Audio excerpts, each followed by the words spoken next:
Olá, hoje o Vida e Companhia conversa com o Leonardo Leão. Ele é gestor de instituições financeiras e de outras instituições também, mas ele vai contar um pouquinho melhor sobre o seu dia a dia, sobre a sua profissão. E aí, Leonardo, seja muito bem-vindo. Eu começo pedindo para você falar um pouquinho sobre a sua trajetória até hoje. Muito obrigado, Ilka. Para mim é um prazer, uma grande satisfação estar aqui junto com todos vocês. E eu espero que a gente possa aqui trazer grandes insights para os empresários que podem nos assistir e pessoas também que são entusiastas dessa jornada empreendedora e não só, da nossa jornada de vida como um todo. Falando sobre minha trajetória, eu sou de pernambucano, sou filho de pernambucanos, de classe média, e onde estudei bastante, trabalhei e cresci dentro da contabilidade, das finanças, e tive a oportunidade de poder trabalhar em grandes corporações. Corporações essas que trouxeram para mim um grande know-how, onde eu pude também estar participando de grandes projetos e que me trouxeram até onde estou hoje, que é na Breva Educação Empresarial, que é a minha empresa de consultoria empresarial. Ou seja, toda essa trajetória sendo resumida aqui para ti, para que você possa entender por onde eu vivi, por onde eu passei. A sua trajetória, então, ela envolve números e gestão?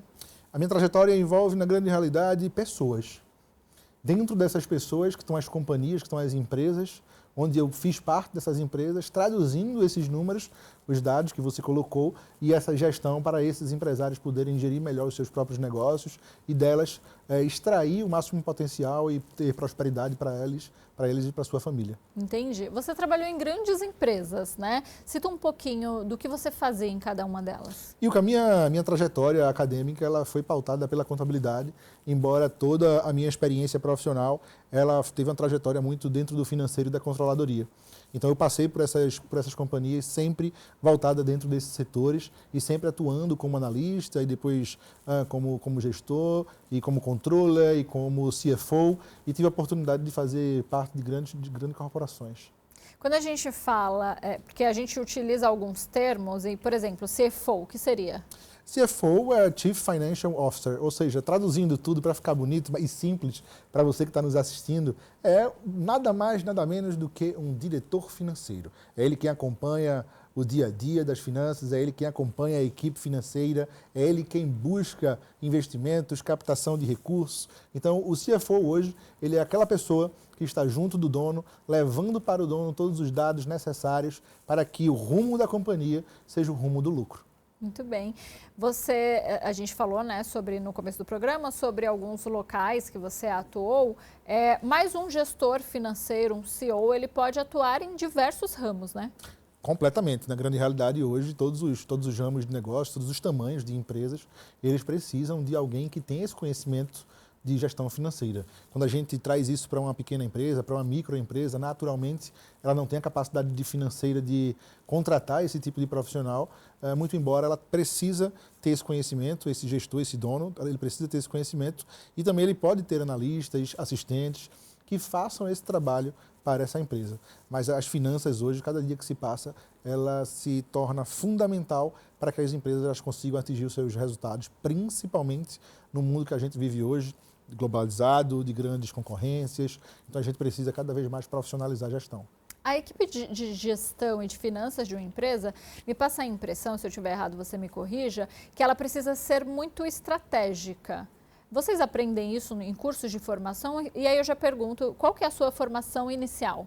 A minha formação inicial, a minha formação acadêmica é em contabilidade. Tá. Normalmente não se aprende sobre finanças nem dentro da contabilidade, diga-se de passagem. Muitas vezes a gente precisa aprender isso na prática, trabalhando nas companhias. E quando você fala sobre estratégico, sim, é preciso.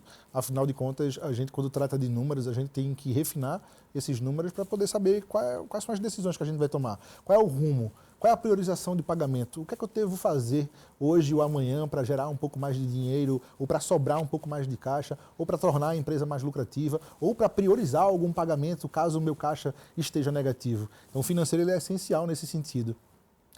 Você já tem uma longa trajetória, né, neste caminho, e você falou que a sua primeira formação foi em contabilidade. O que te levou a escolher esse curso? Alguém da sua família já atua nessa área? Ou você pensou no mercado financeiro mesmo, se essa profissão te traria lucro? Na realidade, é um conjunto de fatores.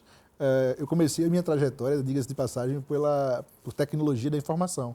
Quando um tio meu tio Fábio, que é um grande advogado previdenciário. Ele falou, Léo, a contabilidade é a profissão do terceiro milênio. E aí foi quando eu fui me debruçar e entender o que fazia um contador. E eu detestei. Sério? Detestei entender o que é que o contador fazia, mas aí vem o que você, Ilka, trouxe. Um contador ele tem diversas saídas profissionais, dentre elas o financeiro e a controladoria. Então eu estudo contabilidade para poder focar e me especializar dentro de finanças e de controladoria. Entendi. Você não gostou da contabilidade, mas você insistiu na profissão. Eu não gostei da contabilidade para exercer a vida de contador, a profissão contador, mas utilizei do conhecimento e do subterfúgio da contabilidade para poder exercer outras profissões como financeiro e também como controller. Você, por exemplo, qual que é a diferença da atuação de um contador para quem trabalha na controladoria, como você citou, e no financeiro de uma empresa? A contabilidade, ela registra fatos. A contabilidade, ela fala de passado. O financeiro, ele fala de presente. E a controladoria fala de futuro. Entendi. Trazendo isso para a prática, para todo mundo que está nos assistindo entender, a contabilidade ela vai pegar todas as notas fiscais de lançamento de compras, de vendas, e ela vai registrar isso dentro do sistema dele de contabilidade para que seja gerado um balanço patrimonial, por exemplo. Já no financeiro, esses mesmos registros, eles vão nos mostrar a quem eu devo pagar, quando eu devo pagar, quem eu devo receber, quando eu devo receber, ou seja, o financeiro traz o presente. E por fim, entra a controladoria. A controladoria, ela mede todos esses dados e ela gera relatórios para que os diretores possam, em comum acordo, saber qual é a direção a companhia ela vai seguir adiante. Entendi. Então é como se o contador ele não tivesse, ele não tem poder de decisão, talvez? Poder de decisão ele tem. Ele tem muito poder de decisão sobre os tributos da empresa. Mas na vida financeira da Na vida financeira, não. Não, né? Mas é o pessoal do financeiro mesmo, né? É o pessoal do financeiro e da controladoria que geralmente guia os diretores e os donos para que eles consigam ter esses resultados financeiros. Entendi. A contabilidade, ela mostra um panorama da empresa e é super importante a contabilidade, tanto é que é obrigatório ter contabilidade em todas as empresas no Brasil, e não só no Brasil, no mundo, ok? Só se registra uma companhia se houver um contabilista certificado para tal. Caso contrário, isso não acontece. Portanto, é muito importante, porém, cada ator atua no seu filme. Então não deixa de ser uma profissão importante, super né? Importante. Porque ela é essencial até para a abertura de uma empresa? A contabilidade ela é essencial para a abertura de empresa, para o regime de enquadramento tributário que aquela empresa vai estar, para que ela pague de forma correta, de forma legal, os seus tributos, porém o mínimo possível. A contabilidade ela é super importante para chancelar, de fato, o que acontece naquela companhia, porque, afinal de contas, hoje, quando a empresa ela vai buscar uma alavancagem financeira num banco, o primeiro documento que o banco pede é um balanço patrimonial. Quem gera o balanço patrimonial é o contador. O imposto de renda pessoa jurídica ou o imposto de renda pessoa física, entendi, como para a gente também. Então, o contador ele é essencial e eu não quero aqui desmerecer de jeito nenhum a contabilidade. Até porque é a sua formação principal, Até porque é a minha formação principal. E aí, no começo, você falou, olha, não gostei dessa parte, vou mais para a parte da gestão, vou para a parte da controladoria. Como que você fez esse caminho? É isso mesmo. Eu tive a oportunidade de fazer escola. Quando a gente fala de escola dentro da contabilidade, é trabalhar dentro de um escritório de contabilidade. Então, eu tive a oportunidade de atuar nos 3 setores da contabilidade, que é o pessoal, o fiscal e o contábil. E ali você, geralmente, em um escritório de contabilidade, tem diversos clientes de diversos tamanhos e de diversos segmentos. E dentro disso, eu tive a oportunidade de ser visto, ainda muito jovem, por uma grande companhia lá de Pernambuco, que fica em Suape, que é o Estaleiro Atlântico Sul. E no Estaleiro Atlântico Sul, eu já fui como financeiro. E aí foi quando eu tive uma baita de oportunidade, um baita crescimento profissional, porque aí eu já entro no financeiro do Estaleiro Atlântico Sul, que movimentava milhões. Entendi. E é uma indústria naval muito forte lá em Pernambuco. E aí esse foi o começo da sua carreira? E aí foi o começo da minha carreira.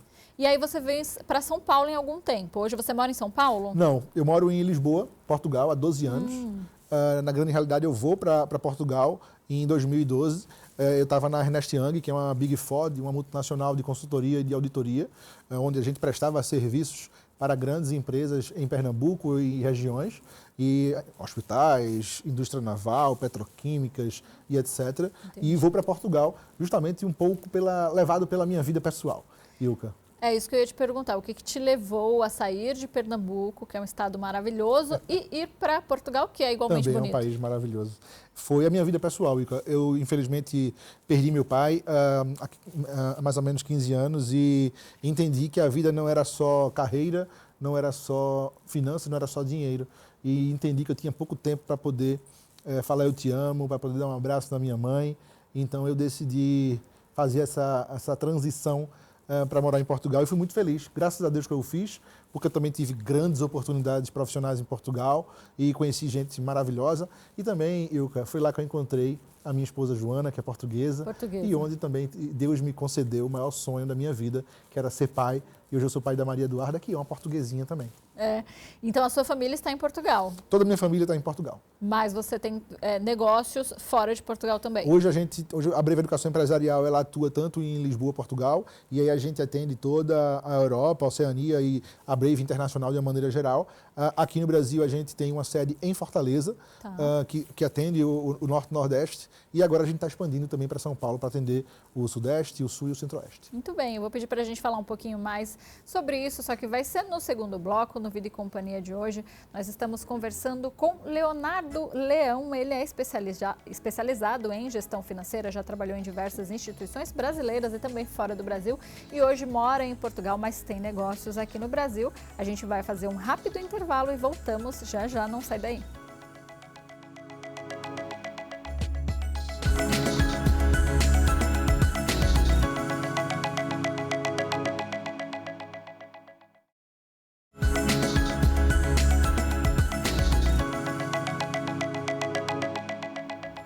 Voltamos para o segundo bloco do Vida e Companhia. Hoje nós estamos conversando com Leonardo Leão, que é gestor financeiro e também agora empresário. Não mora mais no Brasil, mora em Portugal, mas tem uma longa história aqui que começou em Pernambuco, estado aqui do Nordeste brasileiro, e passa por São Paulo. Mas a gente vai começar agora, Leonardo, falando um pouquinho mais sobre essa sua atuação como empreendedor. Como que isso surgiu? Isso surgiu de uma vontade latente da minha vida, lá atrás, na pandemia, quando eu trabalhava no BPI, que é o Banco Português de Investimento, lá em Portugal, e eu achava que eu deveria alçar voos maiores, já era algo que eu gostaria muito de fazer, e julguei que naquele momento seria o momento ideal. Eu ainda não era pai, e aí a gente sabe que quando a gente não está nessa fase, a gente pode cometer alguns riscos e, de repente, algumas atribulações, caso não dê certo. Então, ali foi o momento que eu virei a chave, que foi em 2020, onde a Brave Educação Empresarial ela nasce como uma empresa que vem para democratizar o atendimento a pequenas e médias empresas, que em outrora era completamente dominado pelas grandes corporações de consultoria, e a gente chega para poder democratizar, levando conhecimento, levando mão de obra qualificada para pequenos e médios negócios conseguirem prosperar cada dia mais. Na prática, então, a tua empresa, o que ela faz? Ela oferece gestão financeira para pequenas e médias empresas? A Breve Educação Empresarial, ela hoje, Ilka, ela atua em diversos serviços. Mas eu acho que o core da Brave, ela é muito voltada para a gente entrar dentro das pequenas e médias empresas, ou seja, eu aloco bons profissionais, Entendi. Mão de obra qualificada, para que a gente possa, junto com o dono, junto com os líderes e com a operação, melhorar os processos, melhorar a produtividade e não só.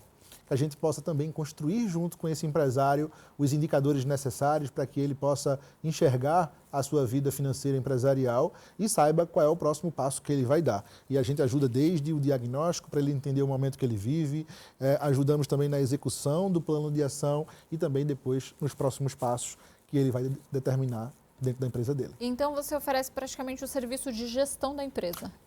O serviço de gestão financeira, o serviço de gestão operacional, de gestão estratégica e também da operacionalização do financeiro, que é o tão conhecido BPO. O BPO nada mais é do que eu coloco um colaborador meu dentro de uma pequena empresa e ele vai realizar todas as ações de um financeiro, ou seja, é ele quem vai fazer a classificação do plano de contas, é ele quem vai registrar no ERP, no sistema, as entradas, as saídas, é ele quem vai gerar o fluxo de caixa e aí o dono ele fica livre para poder fazer aquilo que ele sabe fazer de melhor, que é vender, se relacionar e entregar o melhor produto para o seu cliente. Muito bem. Quem são esses profissionais da sua empresa que atuam dentro de outras corporações? Esses profissionais, em tese, eles são economistas, contadores, que geralmente eu gosto muito de atuar e pegar os universitários, ou melhor, que já foram estudantes universitários das federais e também que já viveram e vivenciaram em outras empresas algum tipo de relacionamento de consultoria e que já tenham experiência dentro dessa área. Porque o objetivo é justamente esse, levar mão de obra qualificada para essas empresas que não têm.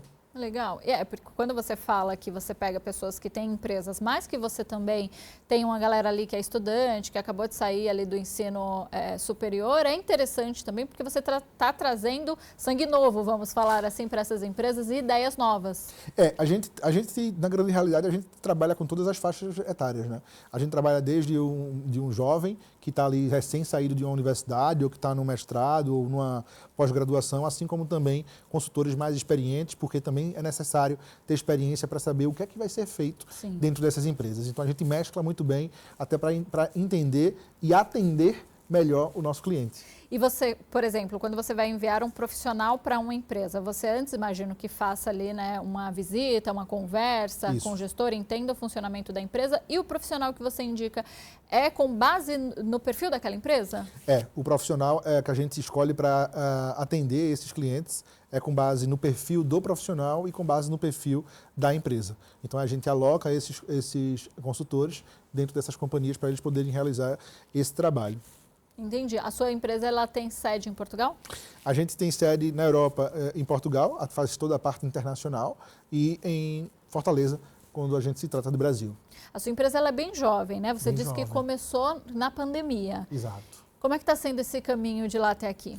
É um caminho árduo, Ilka, é um caminho difícil, não é um caminho fácil, por mais que a gente viva esse tipo de gestão já dentro da nossa carreira. Quando a gente fala de empresa, a gente está falando de outros setores, a gente está falando de outros acontecimentos que não geram problemas quando você é funcionário e colaborador, porque você tem outros setores que lhe apoiam. Sim. E quando você é empresário, você fica descoberto. Então você precisa e acaba tendo que fazer outros deveres e outras tarefas. Então é muito difícil, mas em contrapartida é muito bom, muito gostoso vivenciar todo esse dia a dia e principalmente ajudar a construir Brasil, ajudar a prosperar outras famílias, outras pessoas e fazer parte do crescimento de outros seres humanos, para mim, é fundamental. E você que já tem uma atuação há algum tempo no mercado financeiro e agora está atuando como empreendedor, você sente tanto no Brasil quanto fora que o mercado financeiro ele te traz abertura para a colocação de um terceiro profissional, um profissional terceirizado, especializado em economia e gestão financeira, ou ainda há aquela resistência de, olha, é a minha empresa, eu sei gerir e o trabalho é comigo? Na grande realidade, não, Wilka, não existe essa resistência. A gente já vem de algumas gerações mais jovens de empresários brasileiros onde não há resistência nesse sentido. O que acontece muitas vezes é que o empresário ele acredita que ele consegue realizar tudo sozinho.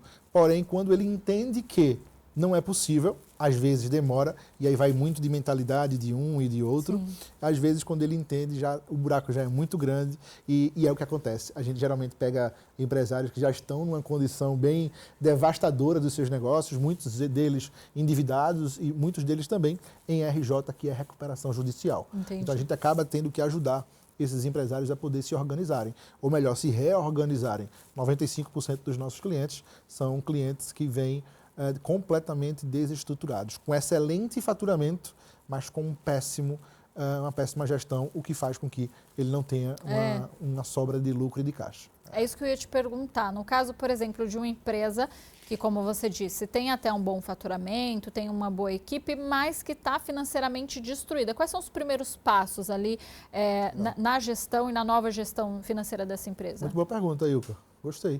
Na grande realidade, a primeira coisa que a gente tem que fazer é olhar para esse financeiro. Eu sempre falo que o retrato do financeiro é a operação.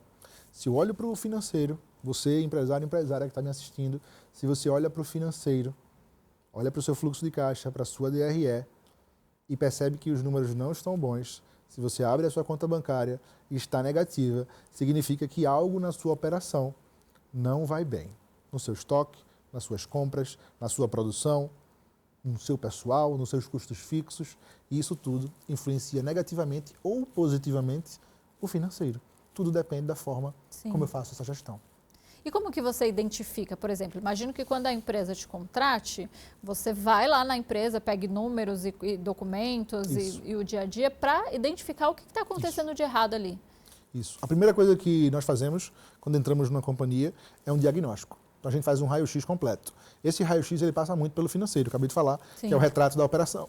Então, para a gente identificar quais são os problemas que ela sofre, a gente precisa observar para onde está indo esse dinheiro. A partir disso, a gente consegue identificar onde são os gargalos, o que é preciso realizar, o que é preciso fazer e montamos um plano de ação e uma projeção de resultado futuro. Quando a gente está falando isso aí, a gente está conversando aqui nós dois, e você me pergunta sobre quais são as ações, hoje 89% das empresas sofrem com problemas de estoque de compras.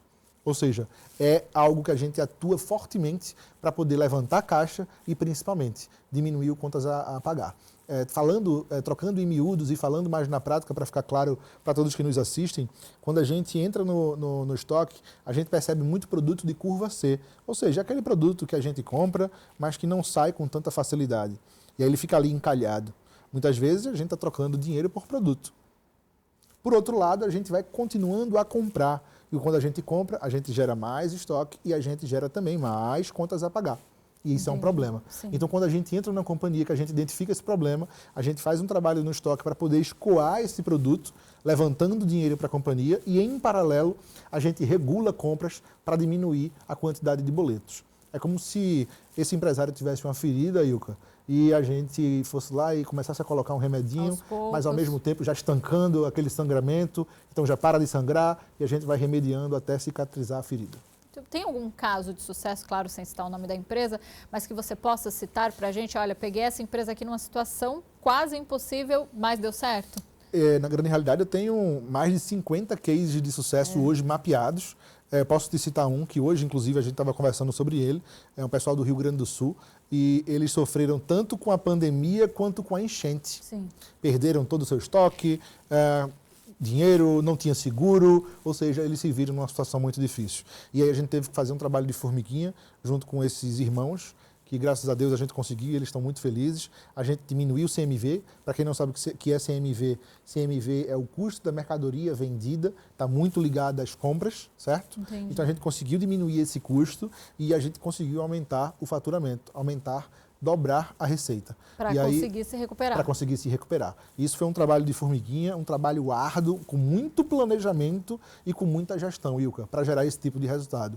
Posso te citar esse exemplo, mas posso te citar outros inúmeros, mas todos eles chegam com a mesma situação. De sucesso. Então você já está acostumado a pegar empresas ali que já estão à beira falência? Na grande realidade, eu gostaria muito de falar que não, mas sim, Ilka. A gente recebe a maioria, 95% dos nossos clientes, eles estão ali numa situação bem crítica. Mas é bom, Leonardo, até a gente falar isso, porque eu acho que abre até a visão de gestores, né, e empresários que estão nos assistindo e talvez pensem que a solução seja fechar as portas, e nem sempre é, né? Normalmente os empresários eles têm duas ideias, dois objetivos quando se veem nessa situação. A primeira delas é vender mais. E aí esse é o primeiro tiro no pé. Porque se eu já estou vivendo um momento difícil financeiro e aí eu opto por vender mais, quando eu vendo mais, eu preciso comprar mais. Então a necessidade de dinheiro, a necessidade de capital de giro, ela também aumenta. Ou seja, o meu problema vai aumentar. Porque aí o que vai acontecer, Ilka?